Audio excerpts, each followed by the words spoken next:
இப்போ வரும்போது கூட ஒரு இது என் பேர் ஸ்னேகா என்ன ராசின்னு கேட்டாங்க. இப்போ பேர் சொல்கிறத உடனே நம்ம ஆளுக்கு சிந்தனை அவ்வளோதான். அப்போ உடனே ஃபோன் போட்டு என் பேர் ஸ்னேகா என்ன ராசி சொல்லுங்கங்குது. ஏமா உனக்கு என்ன வேறு வேலை இல்லையா? அப்போ நம்ம அவங்க என்ன ராசியை கண்டுபிடிக்கிறதுல என்ன ஆக போகுது? அது ராசியெல்லாம் கண்டுபிடிக்க முடியாது, பேர்களை வச்சு ராசி கண்டுபிடிக்க முடியாது. நம்ம வாழ்க்கையை பற்றி பேசியிருக்கோம், அவங்க ராசியை பற்றி பேசியிருக்காங்க. ஜோசியர்னா ராசியை கண்டுபிடிச்சு சொல்லுவார் உலகத்து இருந்தாலும் அப்படின்ற மாதிரி.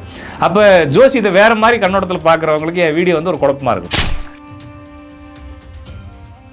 ஒரு ஜாதகத்தில் ஆட்சி பெற்ற கிரகம் பவர், உச்சம் பெற்ற கிரகம் பவர், நீசம் பெற்ற கிரகமும் பவர், வக்கரமானது பரிவர்த்தனையானது சந்திலக்கூடிய கிரகம், இந்த 5 கிரகம், இந்த 7 கிரகங்கள் வரைக்கும் என்ன கிரகம் இருக்கோ அந்த கிரகத்தினுடைய பெயர்கள் ஒரு ஜாதகருடைய பெயராக வரும்.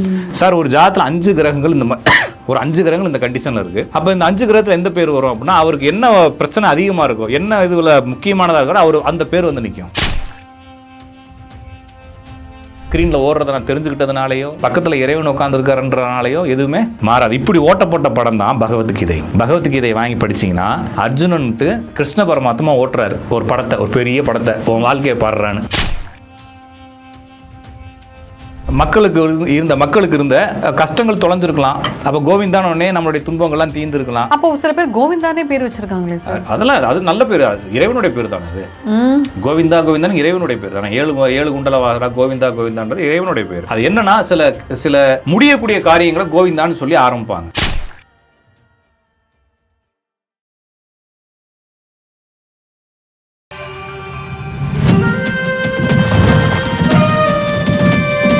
அப்போ பார்த்து என்ன செய்கிறீங்க, ஆடப்பாயில் நான் இப்படி செஞ்சேன் அப்படின்ற மாதிரி நாளைக்கு உங்கள் பிள்ளை வந்து பெருசாகி ஒரு இந்த நாட்டினுடைய முதலமைச்சர் ஆயிடுச்சுன்னு வச்சுக்கோங்களேன்.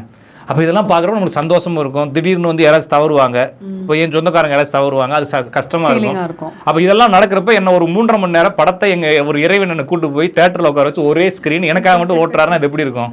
அது ஒரு இன்ட்ரெஸ்டிங்காக தான் இருக்கும். அது மாதிரி தான் ஜோசியம். ஓகேங்களா? இதில் வந்து அந்த ஸ்க்ரீனில் ஓடுறதை நான் தெரிஞ்சுக்கிட்டதுனாலையோ பக்கத்தில் இறைவன் உட்காந்துருக்காருன்றனாலையோ எதுவுமே மாறாது. இப்படி ஓட்டப்பட்ட படம் தான் பகவத்கீதை. பகவத்கீதையை வாங்கி படிச்சிங்கன்னா அர்ஜுனன்ட்டு கிருஷ்ண பரமாத்மா ஓட்டுறாரு ஒரு படத்தை, ஒரு பெரிய படத்தை, உன் வாழ்க்கையை பாடுறான்னு. அந்த படம் தான் பகவத்கீதையில் இருக்கக்கூடிய அந்த சொற்கள். சரிங்களா? அப்போ இது போலவே தான் மனிதனுடைய வாழ்க்கை என்னவா இருக்குது, ஒரு பெரிய படம் மாதிரி ஓடிக்கிட்டு இருக்குது. அது ஜோசிகாரங்க முன்கூட்டி ஓட்டி காட்டுறாங்க அவங்கள்ட்ட. அவ்வளோதானே தவிர சில ஜோசிகாரங்க ட்ரைலர் மாதிரி ஓட்டுவாங்க, சிலர் வந்து ஃபுல் பிக்சரே ஓட்டுவாங்க. அவ்வளோதானே தவிர ஆனால் யார் எதை ஓட்டினாலும் நம்மளுடைய வாழ்க்கை மாறப்போகிறது கிடையாது. அப்போ உங்கள் பேர்களை இப்போயும் நான் சொல்கிறதுனா இப்போ நீங்கள் புரிஞ்சுருப்பீங்கன்னு நினைக்கிறேன். உங்கள் பேர் என்னத்தை சொல்லுதுன்னா உங்கள் வாழ்க்கை எப்படி போக போகுதுன்றதை கண்டுபிடிக்க உதவுறதை தவிர ஒரு டிசைன் இப்படி தான் இருக்குன்னு கண்டுபிடிக்க உதவுறதை தவிர இது இப்படி இருக்கிறதுனால தான் இப்படி ஆச்சுன்றது எதுவுமே நம்ம தீர்மானம் பண்ண தேவையில்லை. இப்போ எனக்கு பேர் வந்து இந்த பேர் வச்சாச்சு, எங்கள் தாத்தனை போய் திட்ட தேவையில்லை. ஏன்னா எங்கள் தாத்தனுடைய முயற்சி இல்லை.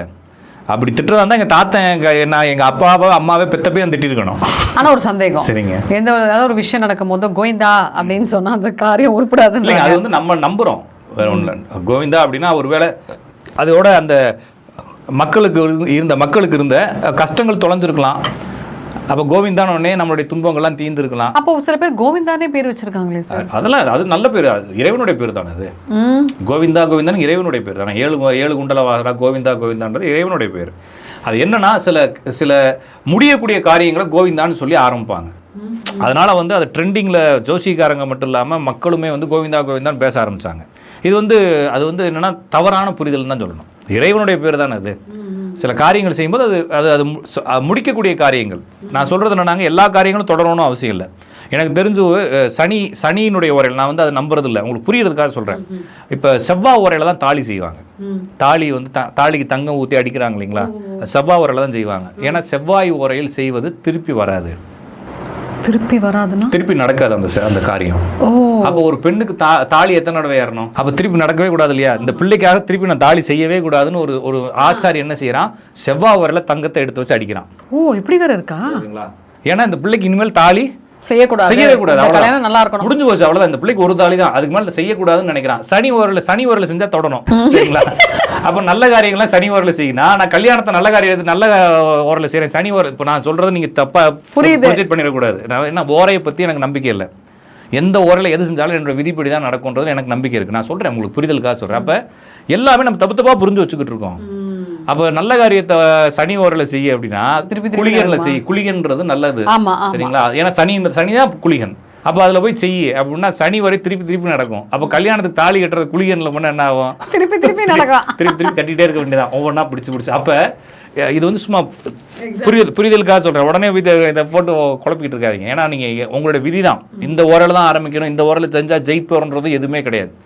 என்னுடைய விதி இன்னைக்கு பிறந்து நான் சாகுற வரைக்கும் எந்த ட்ராக்ல ஓடுவேன், எத்தனாவது ஆளா வருவேன்றதுலாம் டிசைடு. நான் நல்ல நேரம் பார்த்து முகூர்த்தம் பார்த்து ஓடுனாலும் நான் 8ஆவதா வருவேன்னா 8ஆவதாக தான் வருவேன். நான் வேணா முகூர்த்தத்தை பார்த்து ஓடணும் ஜெயிச்சிருவேன்ற நம்பிக்கையை வேணா ஓடலாமே தவிர, கான்ஃபிடென்ட் ஆட்டிடியூடா ஓடலாமே தவிர, என்ன ஓடினாலும் எனக்கு முன்னால் ஓடுறவன் கடகடன்னு ஓடுவான். ஏன்னா அவன் விதி அவன் இழுத்துட்டு ஓடுது இல்லைங்களா, அதானே தவிர. அப்போ ஒரு பெயர் எப்படி கிரியேட் ஆகுது அப்படின்னா, உங்க ஜாதகத்துல பவர்ஃபுல்லான கிரகம் இதுவோ அதான். அப்போ பவர்ஃபுல்லான கிரகம் அப்படின்னா நிறைய பேர் ஹச்டின்றாங்க, ஹை டிகிரி. அந்த ஜாதத்திலே அதிக பாகை உள்ள கிரகம் ஹச்டி அப்படிலாம் இல்லை. 8ஆம் அதிபதி அப்படிங்கிறாங்க, யோகிங்கிறாங்க, அப்படிலாம் நிறைய கான்செப்ட் இருக்கு. அதெல்லாம் எதுவுமே இல்லை.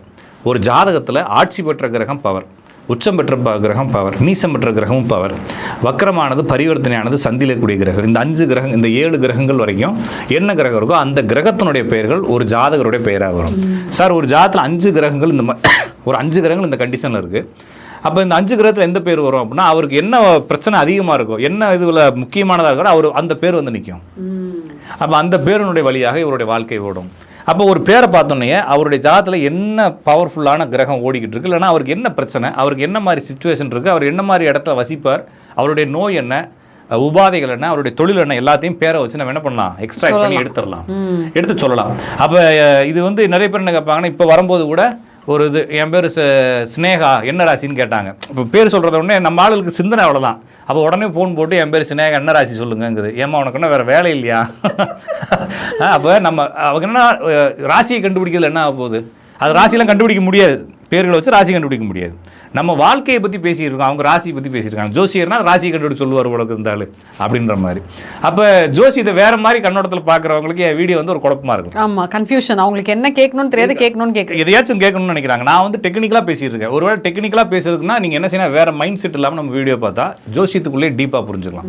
இப்போ மேம்போக்காக எதையாச்சும் ஒன்று போட்டு 8ஆம் அதிபதி 9 இருக்காரு, 9ஆம் அதிபதி 12ஆம் அதிபதி பார்க்குறாரு, இந்த தோஷம் இருக்குது, இந்த கோயிலுக்கு போங்கன்னு சொல்கிறதுல எனக்கு உடன்பாடு கிடையாது. பெரும்பாலும் ஒரு ஜோசியக்காரங்களும் நானும் நீங்களும் பேசிக்கிறோம். நான் ஜோசியராகவும் நீங்கள் ஜாதகராகவும் வந்து பேசிக்கிறீங்கன்னா எனக்கும் உங்களுக்கும் வழிபாடு முறைகளை பகிர்ந்து கொள்வதில் தான் பாதி கான்வர்சேஷன் போதுன்னா நான் எப்படி ஜோசியராக இருக்க முடியும்? நான் வந்து உங்களுக்கு வழிபாடு முறைகளை சொல்வதற்கு நான் ஆள் கிடையாது.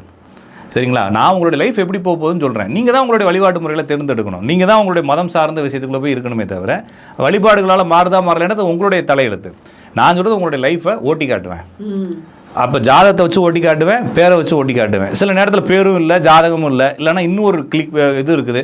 அவர் வரும்போது இந்த கலர் ட்ரெஸ் போட்டு வராரு, அவருடைய உடம்புல இந்த இடத்துல இந்த மாதிரி இது விஷயங்களை பார்க்குறோன்றப்போ அந்த விஷயங்களை வச்சு நம்ம சில விஷயங்கள் எடுக்கலாம். ஏன்னா இப்போ உதாரணத்துக்கு ஒருத்தருக்கு விரலில் அடிபட்டு கட்டு போட்டிருக்காருன்னா, புதன் அடிபட்டால் தான் விரல் புதன் அதிகாரமானா, இல்லைனா புதன் இக்னைட் ஆனால் தான் விரலில் அடிபடும். அப்போ வரும்போது கட்டு போட்டு வந்திருக்காருன்றப்போ அவர் புதன் பிரச்சனை ஓடிக்கிட்டு இருக்குன்னு அர்த்தம். ஓகேங்களா? அப்போ புதன் பிரச்சனை லேண்ட் விஷயமா ஏதாச்சும் பிரச்சனை ஓடிக்கிட்டு இருக்கா சார், ஆனால் வீட்டில் லவ் விஷயமா பிரச்சனை இருக்கான்னு கேட்டால் ஆமாங்க அதுக்கு தான் வந்தேன்னுவாங்க. சரிங்களா? அப்போ ஒரு சம்பவத்தையோ ஒரு பெயரையோ ஒரு ஜாதகத்தையோ அல்லது நீங்கள் வாழக்கூடிய இடத்தையோ இல்லைனா உங்களுடைய பிரச்சனையோ வச்சு இன்னொரு பிரச்சனையை எப்படி போக போகுதுன்றதை அனுமானிக்கலாம். ஏன்னா எங்களுக்கு வேலை தானே.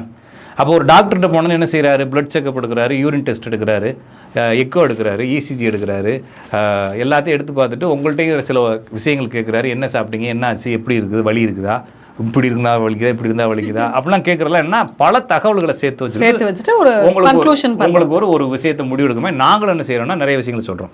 இப்போ என்னன்னா நிறைய விஷயங்கள் சொல்லும்போது இப்போ கடைசியாக சொன்னோம் இல்லைங்களா, என்னதான் நம்ம தீர்மானம் பண்ணாலும் உங்கள்கிட்ட இருந்து கேட்கறதுல நிறைய தகவல்கள் தேவைப்படுது. நிறைய பேர் என்ன செய்வாங்கன்னா, நீங்களே சொல்லுங்க. இப்போ கடைசியாக வந்து வரும்போது மெல்போர்ன்ல இருந்து ஆஸ்திரேலியா தானே அது, அந்த ஊர்ல இருந்து ஒரு கால் வருது. அங்கே என்னுடைய கஸ்டமர் வந்து அப்பாயின்மெண்ட் எடுத்து பேசுகிறாங்க. அப்போ அவங்களுடைய இன்னொரு பொண்ணுடைய ஜாதகத்தை கொடுக்குறாங்க. நான் எடுத்தோடனே கேட்குறேன், பையனுடைய குடும்ப வாழ்க்கை சரியில்லை, பிரிஞ்சு போகிற மாதிரி இருக்குது, என்ன பிரச்சனைன்னு கேட்குறேன். அதெல்லாம் நாங்கள் சொல்கிறோம், அப்புறமா சொல்கிறோம், நீங்கள் ஃபஸ்ட்டு ஜாதகத்துக்கு சொல்லுங்கள் அப்படிங்கிறாங்க. சரி பொண்ணு ஜாதகத்தை கொடு, என் தலையெழுத்துலாம் சொல்லிட்டு பொண்ணு ஜாதகத்தை கொடு அப்படின்னு சொல்லிட்டுனா பொண்ணு ஜாதகத்துலையும் அதே தான் சொல்லுது. அப்போ 2 பேரும் டிவோர்ஸ் ஆகிறதுக்கான வாய்ப்புகள் இருக்குது. இவங்க 2 பேரும் கல்யாணம் ஆயிடுச்சா இல்லை வேறையா, அண்ணன் தம்பிகளா, எதுவுமே தகவல் சொல்ல மாட்டீங்களா சார், ஏதாச்சும் சொல்லுங்கள். அண்ணன் தம்பி ஜாதகத்தை கொடுத்து கூட கேட்கலாம்ல, அண்ணனுக்கு தனியாக பரவாயில்ல தம்பி, இவங்கள்ட்ட ஒரு யாருன்னா இவங்கள்ட்ட புருஷன் பொண்டாட்டி, என் பையன், அது மருமக, இதை ஃபஸ்ட்டு சொல்லு எடுத்தோன்னே அப்படின்னா எதையுமே சொல்ல மாட்டாமல் உட்காந்து நீயே கண்டுபிடின்ற மாதிரினா. ஆமாம். அப்போ என்னன்னா நான் என்ன சொல்கிறேன்னாங்க, இப்போ நீங்கள் என்கிட்ட கிளைண்டாக வரீங்க, இப்போ யாருக்கு தேவை இருக்குது, எனக்கு தான் தேவை. நீங்கள் தான் என்ன செய்யணும்னா ஏமாற்றி பேசி வார்த்தைகளை வாங்கணும். வீம்பு உட்காந்துக்கிட்டு 9ஆம் அதிபதி ராகு யோகியா இருக்கு என்னன்னு சொல்லு அப்படின்னா நான் எதையாச்சும் சொல்லிட்டு போவேன். மண்டக்கா கேட்குற மாதிரி இது என்னன்னா, எனக்கு நான் அடிக்கடி சொல்றது என்னன்னா, ஒருத்தர் எனக்கு கால் பண்றாரு, கால் பண்ணி பலன் கேட்குறாரு. அவர் வந்து இது மாதிரி கேட்குறாருன்னு வச்சுக்கோங்களேன். நான் என்ன சொல்றேன், ஐயோ நீ ஜோசியம் கற்றுக்காரனா வேற ஜோசிக்காரன்ட்ட போய் கற்றுக்க வேண்டியதானே, எதுக்கு பலன் கேட்குற பேரில் வர அப்படின்னு. அந்த ஆள் வந்து என்ன பண்ணுறாங்கன்னா, எல்லாத்தையும் முடிச்சுட்டு ஒரு ஸ்டார் கூட நான் உங்களுக்கு கொடுக்க மாட்டேன் அப்படிங்கிறாரு. நான் என்ன சொன்னேன்னா, எனக்கு ஸ்டார் கொடுக்குறதுக்கடா நீ பலன் பார்த்த வந்த, உனக்கு வாழ்க்கையில் 1000 பிரச்சனை இருக்குது, அதுக்கு எவனாச்சும் ஒருத்தன் வழி சொல்லுவானான்னு தான் தேடுற. எவனோ ஜோசிக்காரன் கிடைக்கிறான், அவனுக்கு ஃபோன் அடிச்சு இல்லைனா காசு போட்டு கேட்குறேன்.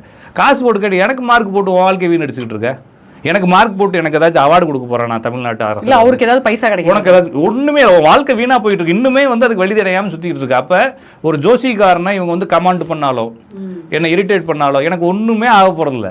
நான் அடிக்கடி சொல்லுவேன், எனக்கு நீ வந்து ஆப்போசிட்டா கமாண்ட் பண்ணனா உனக்கு வேலையெல்லாம் விட்டுட்டு என்னை பத்தி யோசிக்க ஆரம்பிச்சிட்டேன்னு அர்த்தம். ஆமா இல்லைங்களா? நான் உன்னை பத்தி யோசிக்கிறது இல்லை, உன் வாழ்க்கையை பத்தி யோசி.